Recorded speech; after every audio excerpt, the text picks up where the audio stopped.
Okay, so I'm going to give you a piece of advice if you are pivoting that if you can catch this will make the new business that you're building or the next chapter of the existing business have far more leverage, right? And when I say leverage, I'm just talking about you put in a certain amount of money, time, energy, passion, etc., and you get double, triple, 10x that back, right? So imagine that you put $1 into your ads and you get $10 back, right? When we talk about leverage, that is what we're talking about.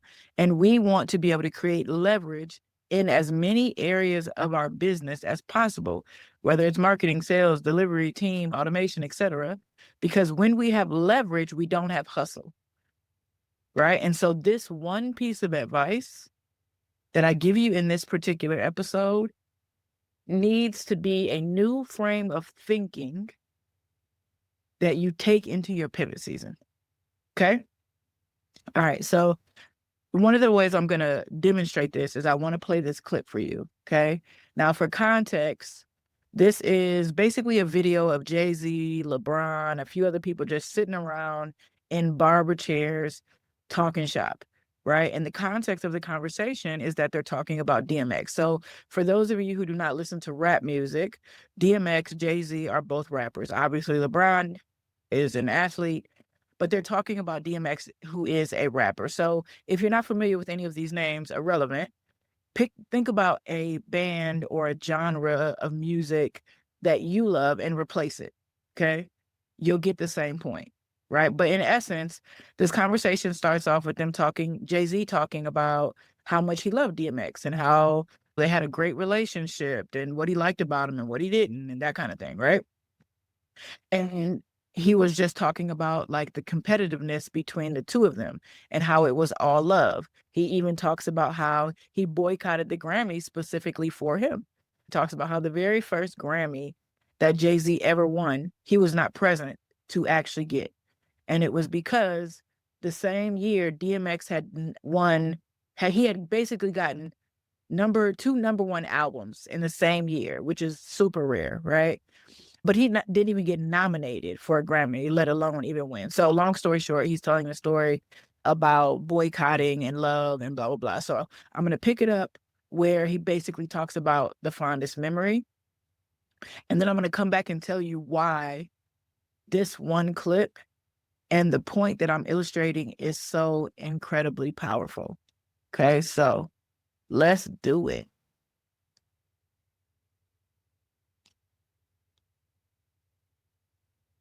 Or passion. My fondest memory of DMX is he improved my stage show. Remember, rap tours wasn't going on at that time. There's no rap tour before. Maybe the Fresh Prince in the 80s or sometime, but there's no rap shows. Me, DMX, Method Man, Redman, Child, The Locks, Miss Toys, Pat. First night, around 60 sold out. Everyone has a great show. Method Man, the flying in the audience. Incredible. So everyone's just so actually about to go, and I'm like, I want to see it. I have to go for you. Yes, it's all before. Yep. Let's go. And then he goes, and no, when that goes, bring on beckoning, like, the other thing, like a Alizé and NOC mix, it looks like blood. We're like he's drinking blood, right? And running back and forth. Halfway through the show, anyone takes his shirt off. And the chest is all turned or don't change. Oh, we're nuts, right? And I'm like, so God going crazy. Now the girl was going crazy. And then he gets to the end and he starts prayer.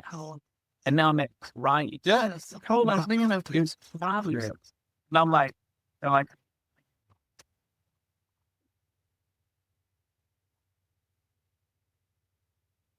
Okay, so just for full context, so you understand the point that I'm getting ready to make.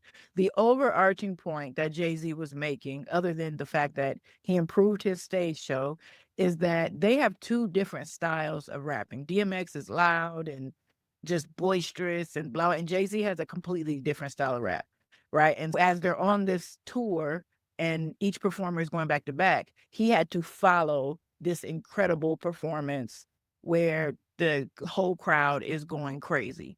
So that's the context in case you did not catch that. Here's the reason why I'm sharing this story.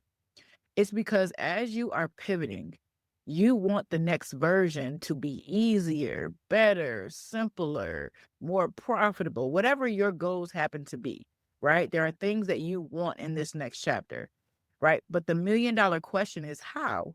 How do we make the next chapter fill in the blank? Better, easier, simpler, more profitable, whatever it is that you're going after. And the answer is by getting good at the right pieces of business. That's what I want you to hear.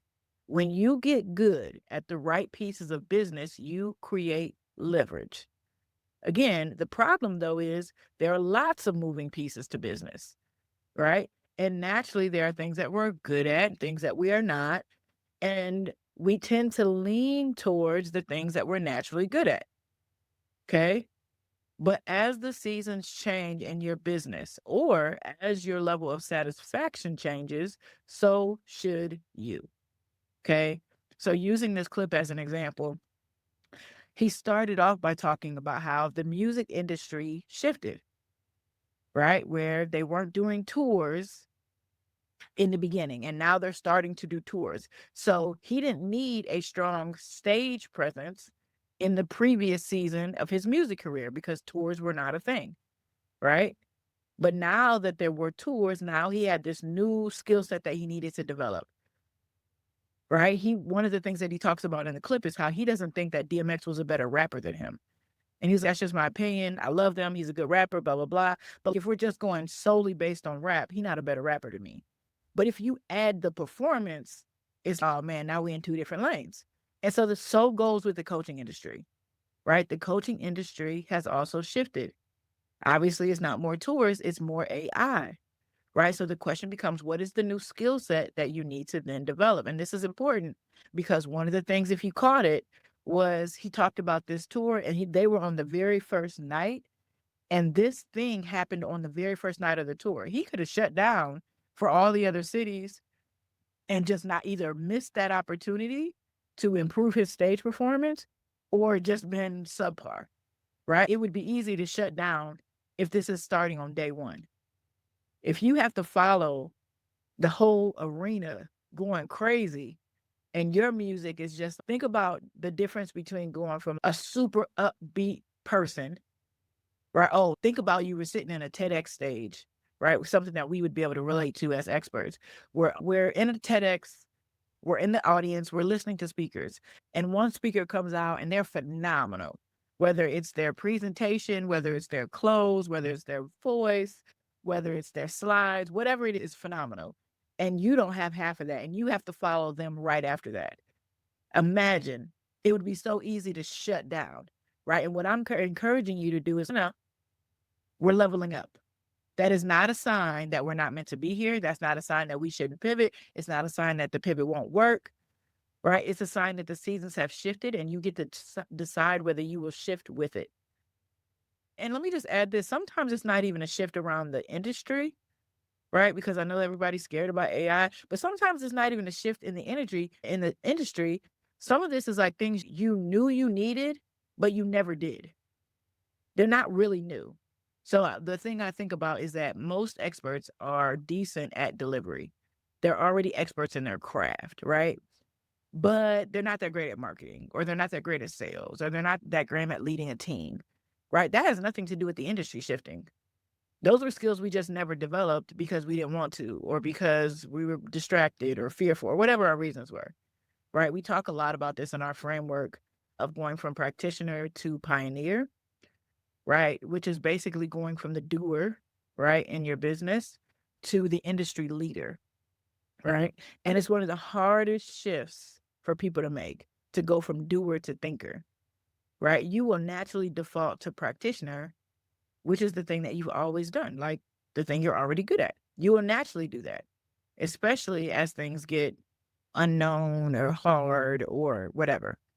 right? What we want to do is get out of default and step into design, right? When you are actually designing the next chapter, it makes it easier to step into the pioneer that you actually desire to be. And when you're stepping into the pioneer, that's the thing that is required for the goal that you're going after, right? So in our 1-year program, one of the things that we do is we develop a PD plan. Sometimes we call it a PPP plan, which is just a personal performance plan, right? So that way you don't default. You step into, because it takes real intention.